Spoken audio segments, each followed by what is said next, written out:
bisa itu sederhana saja menggambarkannya bahwa pengambilan keputusan untuk banyak orang dilakukan oleh segelintir orang.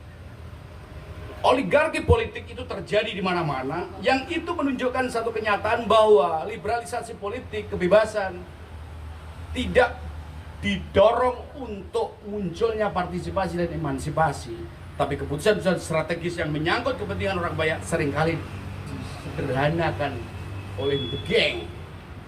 Akibat dari itu semua adalah oligarki juga melahirkan apa yang disebut dengan dinasti politik. Lalu dampak dari oligarki dan dinasti politik adalah abuse of power.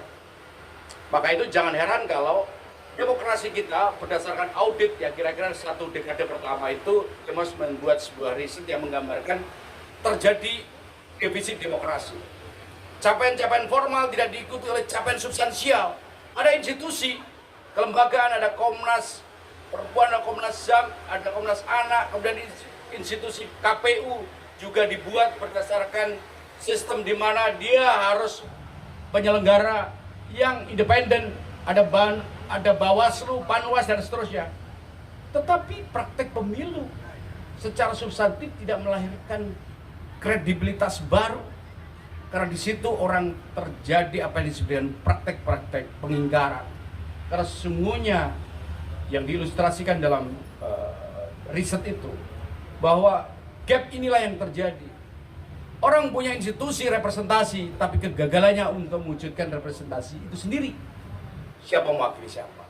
Karena itu tidak heran dalam diskurs. Demokrasi hanya disimplifikasi sekedar pemilu. Hubungan antara kandidat dengan voters, pemilih, hubungan antara political parties di dalamnya organ-organ yang ada dengan konstituen. Yang ketiga adalah state, di dalamnya adalah pemerintah berhadapan dengan civil society atau keluarga negara. Kita itu seringkali berhenti sebagai hubungan antara kandidat dengan voters, seolah-olah berhenti di situ. Disitulah kemudian demokrasi mengalami penurunan. Saudara-saudara yang saya ingin katakan juga problem yang kedua, kolusi dalam keputusan politik, hukum dan tata kelola pemerintah.